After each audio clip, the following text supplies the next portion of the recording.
ఓం శ్రీ గురుభ్యో నమః. ఓం శ్రీమాత్రే నమః.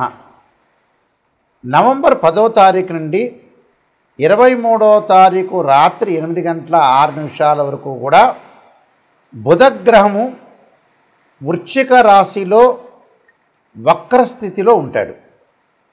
ఈ వక్రస్థితిలో ఉన్న బుధగ్రహం వల్ల ద్వాదశ రాశుల వాళ్ళకి కొంతమందికి సుఫలితాలు, కొంతమందికి మిశ్రమైన ఫలితాలు, కొంతమందికి అశుభ ఫలితాలు జరిగే అవకాశం అనేది ఖచ్చితంగా ఉంటుంది. సాధారణంగా ఇవన్నీ కూడా గోచారీత్యా చెప్పబడే ఫలితాలు, జన్మ జాతకాన్ని అనగా బర్త్ చార్ట్ని అనుసరించే ఫలితాలు అనేవి కావు. వాళ్ళ రాశి దగ్గర నుంచి ఎవరైతే రాశి ఫలితాలు చూస్తుంటారో వాళ్ళ రాశి దగ్గర నుంచి ద్వితీయ, చతుర్థ, షష్టమ లాభస్థానంలో బుధుడు ఉంటే సుఫలితాన్ని ఇస్తాడు. అంటే వాళ్ళ రాశి దగ్గర నుంచి మనం చూడాలి గోచారీత్యా 2వ స్థానము, 4వ స్థానము, 6వ స్థానం, 11వ స్థానంలో బుధుడు ఉంటే మనకు మంచి సుఫలితాలు ఇచ్చే అవకాశం అనేది ఖచ్చితంగా ఉంటుంది. ప్రధానంగా ఇది సౌమ్యగ్రహం అంటారు. బుధుడు గణిత శాస్త్రానికి, వ్యాపారానికి, శిల్పకళలకి, అంటే వృత్తి వ్యాపార రంగాల్లో వాళ్ళందరికీ కూడా బుధగ్రహం అనేది అనుకూలంగా ఉండాలని శాస్త్రం చెప్పబడింది. ఎందుకంటే బుధుడి యొక్క మనం కారకత్వాలను కూడా మనం పరిశీలన చేస్తే వ్యాపారం ఒకటి, అలానే గ్రంథ రచనలు, బిజినెస్ పరంగా ఎలా డెవలప్మెంట్ చెందాలి, బుధుడు బుద్ధి కారకుడు అంటాడు. అందువల్లే బుధారిష్టేతు సంప్రాప్తే బుధ పూజాంచకారయేత్ బుధ ధ్యానం ప్రవక్ష్యామి బుద్ధి పీడోపశాంతే అంటారు.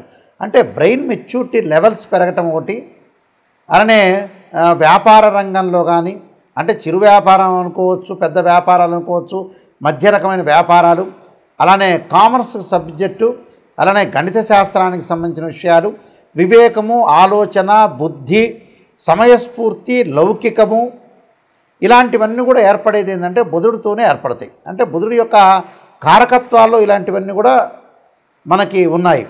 అందువల్ల బుధుడు ఎలా ఉండబోతున్నాడు ద్వాదశ రాశుల యొక్క ఫలితాల్లో బుధుడు ఏదైతే నవంబర్ 10వ తారీఖు నుంచి 23వ తారీఖు వరకు రమారమి 13 రోజుల పాటు బుధగ్రహం అనేది ఏ విధంగా ఉందో మనం తెలుసుకొని మనం ఎలాంటి నిర్ణయాలు తీసుకోవాలి, వ్యాపార పరంగా అనుకోవచ్చు, అలానే చిరు వ్యాపారం అనుకోవచ్చు, పెద్ద పారిశ్రామికవేత్తలు అనుకోవచ్చు, అలానే మ్యాథ్స్ లెక్చరర్సు, కామర్సు, అలానే మన షేర్ మార్కెట్లు కానీ, బిజినెస్ పరంగా ఉండే డెవలప్మెంటు, ఫైనాన్షియల్ పరంగా ఉండే డెవలప్మెంటు, సమయస్ఫూర్తి, సరైన ప్రణాళికతోటి మనం ఏ విధంగా నడవబోతున్నాము, ఇలాంటివన్నీ కూడా మనకి అంటే ఒక లైఫ్లో మనం ప్రణాళికాబద్ధంగా వెళ్ళాలి, కొన్ని చూస్ చేసుకోవాలి. డెవలప్మెంట్ అనేది చాలా ఇంపార్టెంట్ కాబట్టి ఇవన్నీ కూడా ఒక వివేకంతో, అంటే సమయస్ఫూర్తి, అంటే మనం ఎంత కృషి చేసినా ఆవగిందంత అదృష్టం ఉండాలంటారు.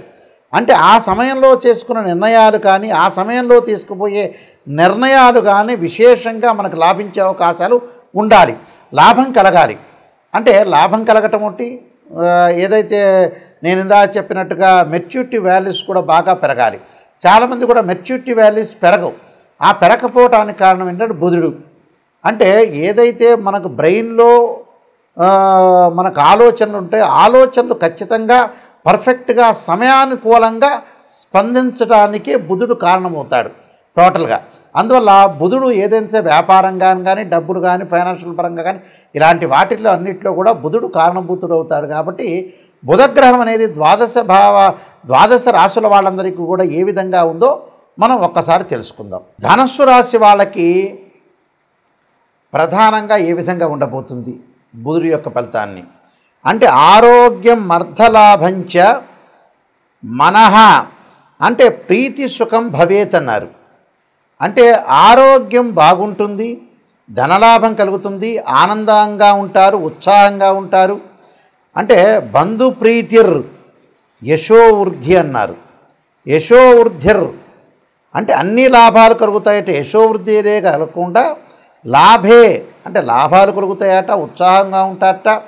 బంధుమిత్రుల యందు గౌరవ వృద్ధి కలిగే అవకాశాలు ఎక్కువ ఉంటాయి. బంధుమిత్రులతోటి సహనంగా ప్రవర్తిస్తారు. అన్నీ కూడా మీకు అనుకూలంగా ఉండే అవకాశాలు ఉంటాయి. కుటుంబంలో ఆరోగ్యం బాగుంటుందట.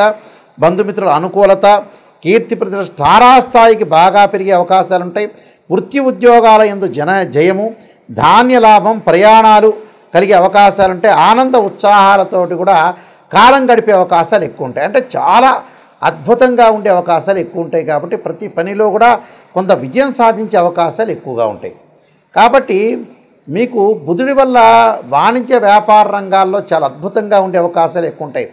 అంటే ఫైనాన్షియల్ పరంగా, ఆర్థిక పరంగా కూడా లాభాలు కలిగే అవకాశాలు ఉంటాయి.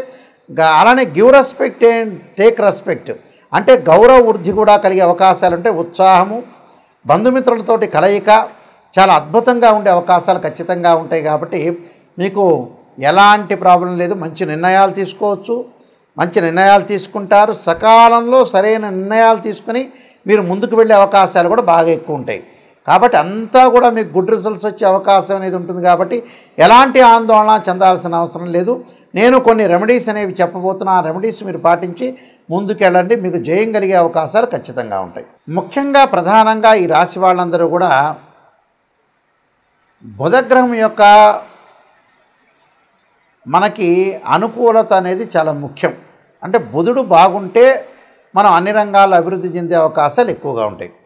అన్ని రంగాల్లో అభివృద్ధి చెందాలంటే బుధగ్రహానికి కొన్ని మరింత ఎక్కువ ఫలితాలు రావాలన్నా, బుధుడు బాగుండాలన్నా కూడా కొన్ని ప్రత్యేకంగా రెమెడీస్ అనేవి మనకు వేదంలో చెప్పబడ్డాయి. ఆ వేదంలో చెప్పబడే రెమెడీస్లో ముఖ్యంగా మనకి వ్యాపార రంగంలో ఆర్థిక పరంగా కొన్ని సమస్యలు వస్తున్నాయంటే ఖచ్చితంగా బుధుడికి అధిదేవత, ప్రత్యదేవత, అధిష్టాన దేవత, అంతరిక్ష దేవతలు ఉంటాయి. ప్రతి గ్రహానికి అధిదేవత ఉంటుంది, ప్రత్యదేవత ఉంటుంది, అధిష్టాన దేవతలు ఉంటాయి, అంతరిక్ష దేవతలు కూడా ఉంటాయి. అయితే బుధుడికి మనం ప్రత్యేకంగా రెమెడీస్లో ముఖ్యంగా వ్యాపార పరంగా కానీ ధనపరంగా కానీ అభివృద్ధి చెందాలి అంటే ఖచ్చితంగా విష్ణు సహస్రనామం పాలన చేయాలి. ఓం నమో నారాయణాయ నమః అనే అష్టాక్షరి మంత్రాన్ని కూడా చదువుకోవాలి. అంటే విష్ణుమూర్తి యొక్క ఆరాధన చేయటం చాలా మంచిది. అలానే బుధవారం రోజున ప్రత్యేకంగా నవగ్రహాల యొక్క ప్రదర్శన చేయటం, బుధుడికి ప్రీతికరమైన పెసలు దానం చేయటం, అలానే ఏదైనా సరే పెసరపప్పుతో చేసిన వంటకాన్ని ఏదైనా మనకు దగ్గరలో ఉన్న దేవాలయంలోకి ఇచ్చి ప్రధాన అర్చకులకి ఇచ్చిన తర్వాత భక్తులందరికీ కూడా వితరణ చేయాలి. అంటే ఏదైనా సరే ఒక పెసరపప్పుతో చేసిన వంటకం, అలాంటి వంటకాన్ని మనం చూసుకొని చక్కగా భక్తులందరికీ కూడా దేవుడి యొక్క నైవేద్యం పెట్టి అందరికి కూడా వితరణ చేయటం ఒకటి. బుధవారం రోజున ముఖ్యంగా పెసలు దానం చేయాలి. పెసలు, ఆకుపచ్చని వస్త్రము, ఆకుపచ్చని పూలు, అంటే గ్రీన్ కలర్లో ఏదైతే ఉంటుందో అవి దానం చేయటం చాలా మంచిది. చేయటం వల్ల బుధుడి యొక్క దోషం పోయే అవకాశం అనేది ఖచ్చితంగా ఉంటుంది. అలానే మనకి బుధుడికి సంబంధించిన కొన్ని నక్షత్రాలు ఉంటాయి. ఆ నక్షత్రాల్లో కూడా మనం దానం చేయొచ్చు. ఆ నక్షత్రాలు ఏమిటి అని అంటే ప్రధానంగా జ్యేష్ఠ నక్షత్రము, రేవతి నక్షత్రము, అలానే ఆశ్లేష నక్షత్రం. అంటే ఆశ్లేష, జ్యేష్ఠ, రేవతి నక్షత్రాల్లో కూడా చక్కగా మీరు నవగ్రహాల యొక్క ప్రదర్శన చేయొచ్చు, దానం చేయొచ్చు. పెసలు కూడా నైవేద్యం పెట్టి భక్తులందరూ కూడా వితరణ చేయొచ్చు. అంటే భక్తులందరూ కూడా పంచాలని అర్థం. బుధుడికి ప్రత్యేకంగా నేను చెప్పిన నక్షత్రాల్లో కానీ బుధవారంలో కానీ, ఇంకా బుధవారం ఆశ్లేష కానీ, బుధవారం రేవతి కానీ, బుధవారం జ్యేష్ఠ నక్షత్రం కానీ కలిసి వస్తే ఆ రోజున బుధుడికి అభిషేకం చేయటం చాలా మంచిది. ఎలా చేయాలి బుధుడి కంటే బుధుడి యొక్క మూలమంత్రాలు ఉంటాయి. ఆ మూలమంత్రాలు అధిదేవత, ప్రత్యదేవత, బుధుడి యొక్క గాయత్రి మంత్రాలతో అభిషేకమే కాకుండా బుధుడికి పురుషోక్తంతో కూడా అభిషేకం చేయొచ్చు. అంటే పాలు, పెరుగు, తేనె, నెయ్యి, చక్కెర అంటే పంచదార, పండ్ల రసం, చెరుకు రసంతో చేస్తే అభిషేకం చేస్తే బుధుడి వల్ల మనకి మంచి మేలు జరిగే అవకాశం ఉంటుంది. వ్యాపార అభివృద్ధి కలిగే అవకాశాలు ఎక్కువ ఉంటుంది. ధనం కలిసి వచ్చే అవకాశం కూడా ఖచ్చితంగా ఉంటుంది.